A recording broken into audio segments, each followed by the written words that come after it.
Salut les filles! Alors aujourd'hui je vous fais une nouvelle vidéo comme promis, nous sommes mardi donc sur ma chaîne de vlog et aujourd'hui je vous parle d'un livre que j'ai lu il n'y a pas très longtemps mais qui est sorti déjà il y a quelques années et il y a un film qui a été adapté de ce livre il y a environ un an je crois, l'année dernière et je voulais vous parler un petit peu du livre en lui-même, de l'histoire sans éviter de vous raconter tout le livre.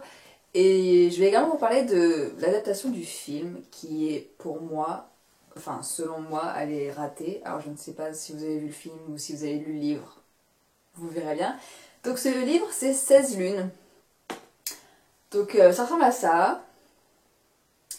Et il y a plusieurs livres, je ne sais pas combien il y en a. Je sais qu'il y a 17 lunes qui est sorti, 18 lunes, et je crois qu'il y a même 19 lunes, mais je suis pas trop sûre. Pour l'instant j'ai lu que les deux premiers, donc j'ai lu 16 lunes et j'ai lu 17 lunes. Donc c'est un peu le genre de livre dans la lignée Twilight, Journal d'un vampire, etc. C'est un peu des histoires fantastiques si on peut dire. Là en l'occurrence c'est l'histoire d'une sorcière, enfin non, d'enchanteur, pardon. On dit pas sorcier. Voilà, c'est plutôt dirigé sur les enchanteurs, le monde des enchanteurs, etc. Il n'y a pas de vampires, il me semble pas, ou de loups-garous. Et le personnage principal, tout comme dans Twilight, en fait, n'est pas... Enfin, est juste un humain normal, si on peut dire.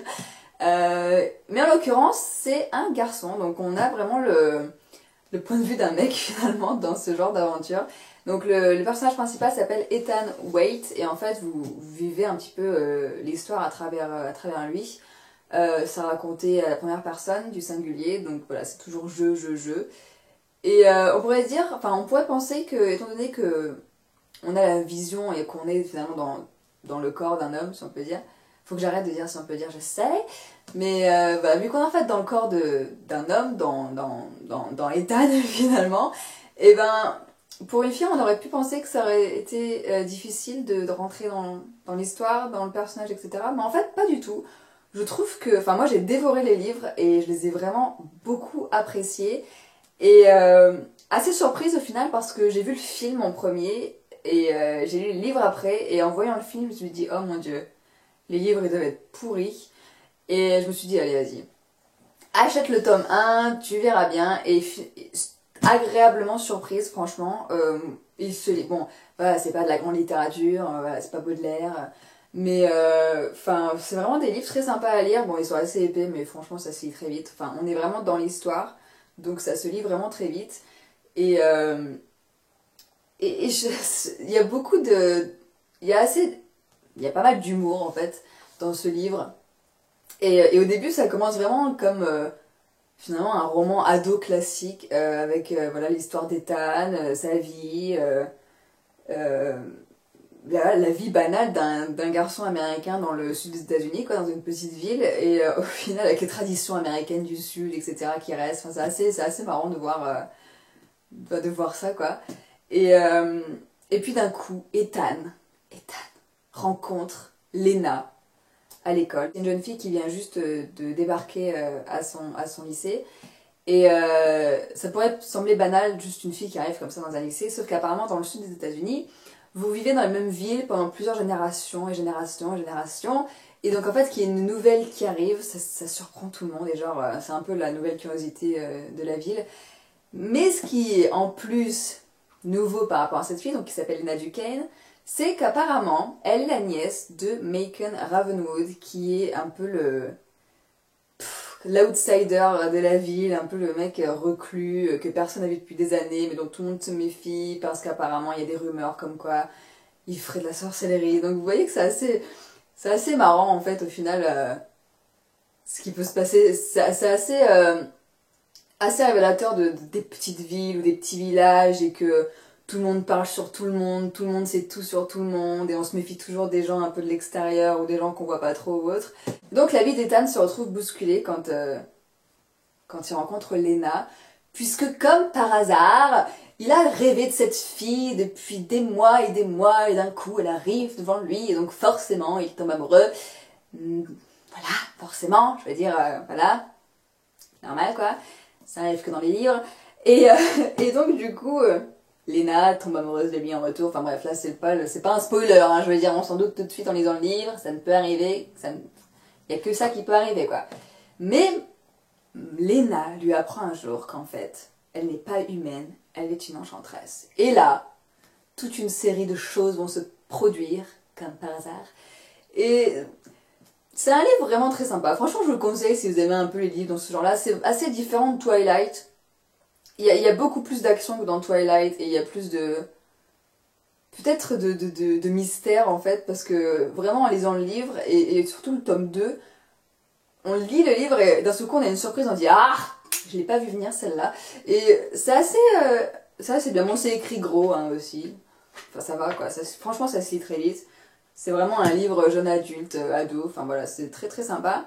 Et donc comme je vous l'ai dit, j'ai vu le film avant de voir le livre. Et en fait, je voulais le voir à la base et je pouvais pas aller le voir. Et ma meilleure amie a été le voir.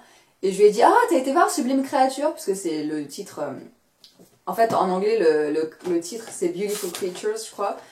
Et donc, il est sorti au cinéma en tant que Sublime Créature.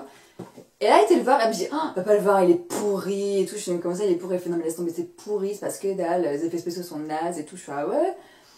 Du coup, je me le suis procuré. Voilà. Et donc, j'ai regardé ce film, pardon. Et c'est vrai que c'est assez spécial la façon dont ils l'ont adapté. Bon, déjà, les personnages... Lena, à la limite, je trouve que l'actrice qui la joue est vraiment pas mal. Ethan, pourquoi pas. Mais... Oh, par contre, celle qui joue la cousine, celle qui joue Ridley, la cousine de Lena, je trouve qu'elle va très bien avec son personnage. Mais elle est beaucoup plus trash, par exemple, dans le livre que dans le film. Et il y a beaucoup plus de tensions sexuelles, par exemple, dans le livre que dans le film. Alors, ils ont sûrement dû faire ça pour éviter que le film soit censuré, machin. Mais franchement, le film, il est... Enfin, déjà, la maison Ravenwood, à la base, c'est une maison magique, une maison d'enchanteurs, donc il y a beaucoup... Enfin, elle change de style toujours, c'est-à-dire qu'un jour, vous rentrez dans le hall, il est contemporain, vous rentrez dans le hall le lendemain, il est gothique, enfin, vous voyez, ça change totalement. Et en fait, la maison, dans le film, elle est juste pas crédible, quoi. Elle est juste... Enfin, elle est moche, quoi, tout simplement. Ça va... Enfin, à l'intérieur, c'est juste... Il change pas, déjà, à l'intérieur. Enfin, à part, à un moment, il y a des feuilles qui tombent comme si c'était l'automne, alors que... Dans le livre, ça se passe pas du tout comme ça. Donc je pense qu'ils ont déjà totalement raté la maison.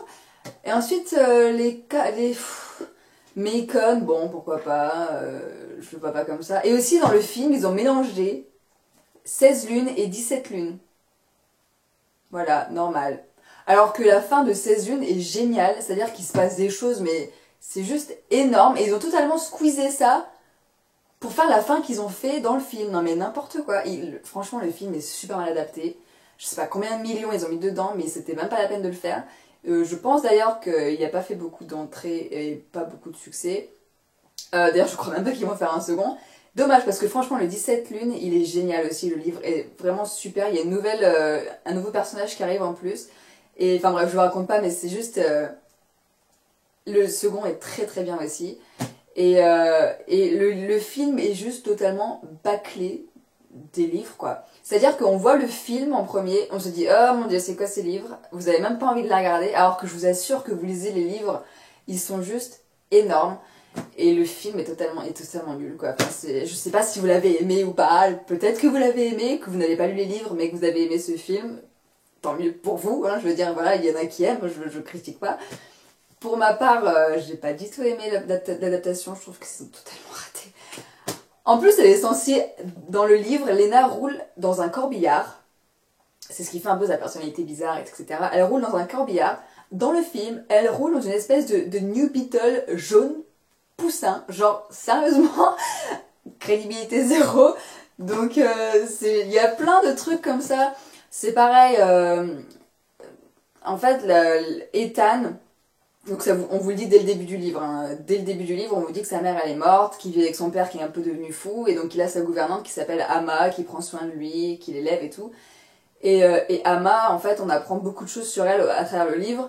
Bon, je vais pas non plus vous raconter, mais enfin, elle a vraiment un rôle important dans le livre, et dans le film, elle sert quasiment à rien, quoi.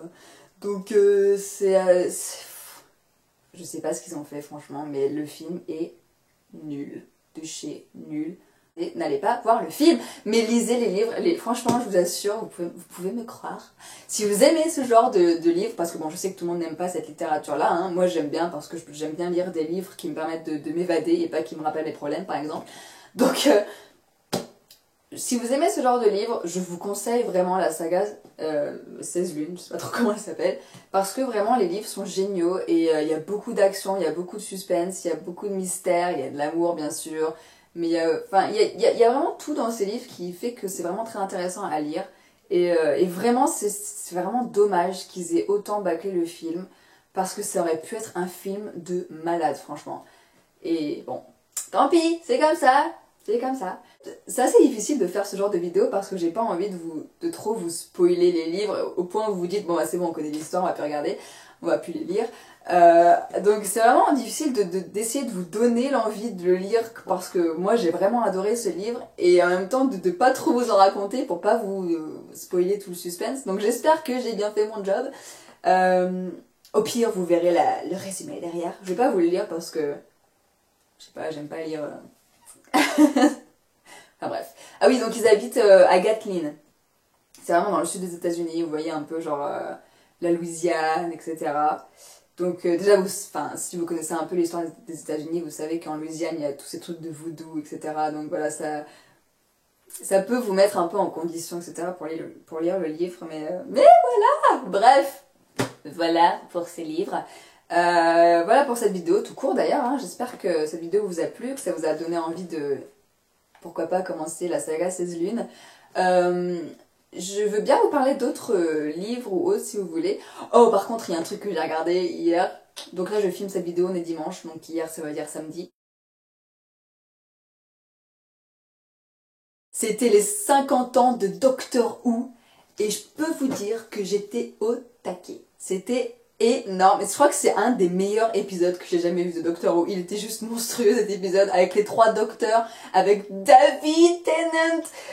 Le 10e docteur de retour, c'était juste monstrueux, surtout avec Matt Smith, il est énorme en 11e docteur, c'est une série de malades, et on a vu le final de la saison 7, et waouh, sérieusement quoi, c'était énorme, j'ai passé une soirée de fou en fait, en théorie, enfin en l'occurrence, pas en théorie, c'était vrai, et c'est-à-dire que même en voyant le générique du début où j'ai vu les noms des acteurs apparaître, c'est-à-dire David Tennant et Billie Piper, j'ai fait quoi?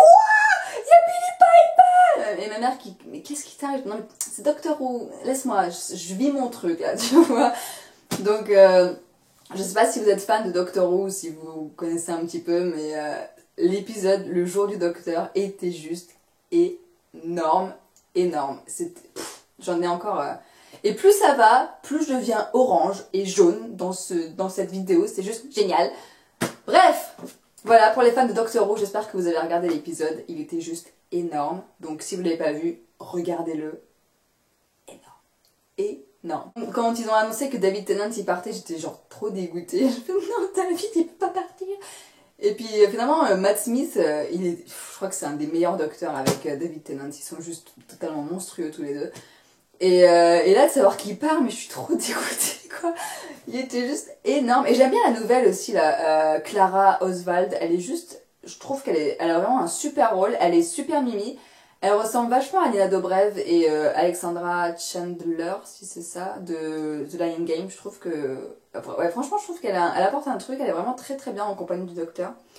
Mais je veux pas voir mourir, parce que bon, forcément le docteur va mourir, hein, si on change d'acteur, je veux dire c'est pas un spoiler, s'il change d'acteur, vous savez bien que ça veut dire que le docteur va se régénérer, et je veux pas qu'il meure. Par contre je sais pas quand il va mourir, puisque comme il n'est pas mort dans le dernier épisode de la saison 7, il va sûrement mourir pour le spécial Noël, ce qui serait... À chaque fois, les docteurs meurent au spécial Noël, hein, c'est génial quand même. Noël, c'est censé être une fête joyeuse et tout, et à chaque fois, le docteur, il meurt, il se régénère, c'est génial. Oh, et la série Dracula, elle est super bien aussi.